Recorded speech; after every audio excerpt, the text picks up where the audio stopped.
పరిశీలిద్దామని చెప్పి రావడం జరిగింది. మీ అందరూ కళ్ళారా చూస్తున్నారు. గత సంవత్సరం నుండి ఈఎస్ఐ హాస్పిటల్ శాంక్షనింగ్ కోసం చాలా కృషి చేయడం జరిగింది. ఈఎస్ఐ హాస్పిటల్ ముందుకు తీసుకెళ్లాలి, రామగుండం ప్రజలకి మంచి జరుగుతుందని చెప్పి వారికి రిప్రజెంటేషన్ చేయడం జరిగింది. దాదాపు 7 సంవత్సరాలు పక్కకు పెట్టిన ప్రాజెక్ట్ని మళ్ళీ ముందుకు తీసుకొచ్చి శాంక్షన్స్ క్లియర్ చేయించి టెండరింగ్ ప్రాసెస్ వరకు తీసుకురావడం జరిగింది. 150 కోట్ల వరకు ఏదైతే టెండర్ కూడా అనౌన్స్ అవ్వడం జరిగిందో దాన్ని ముందుకు తీసుకురావడం జరిగింది. దాని తర్వాత ఫాలోఅప్ చేస్తుంటే ఏ ఒక్క అధికారి ఈ ప్రాజెక్టు మీద మాట్లాడటం లేదు. మీరు గతంలో కూడా చూసినారు.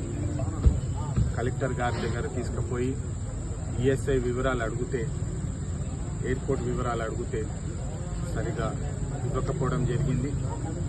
మళ్ళీ ఈరోజు నిన్న ఉదయాన షెడ్యూల్ కూడా రిలీజ్ చేయడం జరిగింది. ఈఎస్ఐ అఫీషియల్స్కి మరియు కలెక్టర్ ఆఫీస్కి ఇక్కడ విజిట్ జరుగుతుంది. ఈఎస్ఐ హాస్పిటల్ స్టేటస్ ఏముంటుంది లొకేషన్ పాయింట్ ఆఫ్ వ్యూ, ఎందుకంటే ఇప్పుడు పార్లమెంట్ సమావేశాలు మొదలవుతున్నాయి డిసెంబర్ 1 నాటి నుంచి. మళ్ళీ ఈ ప్రాజెక్ట్ని ముందుకు తీసుకెళ్లాలంటే స్టేటస్ ఏంటి, ల్యాండ్ స్టేటస్ ఏంటి, టెండర్ స్టేటస్ ఏంటి అని చెప్పి వివరాలు కూడా అడగడం జరిగింది. పర్సనల్గా వచ్చి ఆన్ గ్రౌండ్ చూద్దామని చెప్తే మీరు చూస్తున్నారు. ఇప్పుడు అసలు లైటింగ్ లేదు, ఒక చిన్న ఏర్పాటు కూడా లేదు, సరిగా లోపలికి వెళ్ళే దారి కూడా రెడీ చేయలేదు. బయట రోడ్డు మీదనే లుంచోబెట్టి బ్రీఫింగ్ చేస్తుంటే మా కార్యకర్తలు దాన్ని గమనించి ఇట్లనా అని చెప్పి పరిస్థితి అని చెప్పి మీరు చూస్తున్నారు. ఇది ప్రజలు గమనించాలి.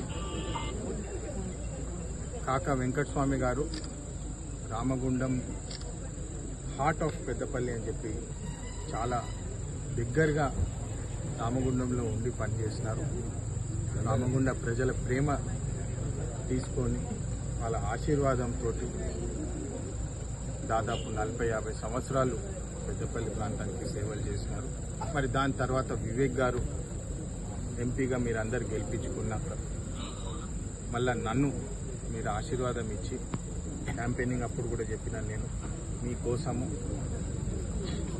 ఏ ఇబ్బంది పడ్డా ముందుకు తీసుకెళ్తున్నామని చెప్పి ఆ ఉద్దేశంతో వస్తే ఇన్ని అడ్డంకులు, ఇన్ని కుట్రలు జరుగుతున్నాయని చెప్పి మీరు అందరూ గమనించాలి. అయినప్పటికీ కూడా నేను నా వంతు ఏదేమైనా ఈ ప్రాజెక్టు వచ్చేటట్టు నేను పోరాడతాను.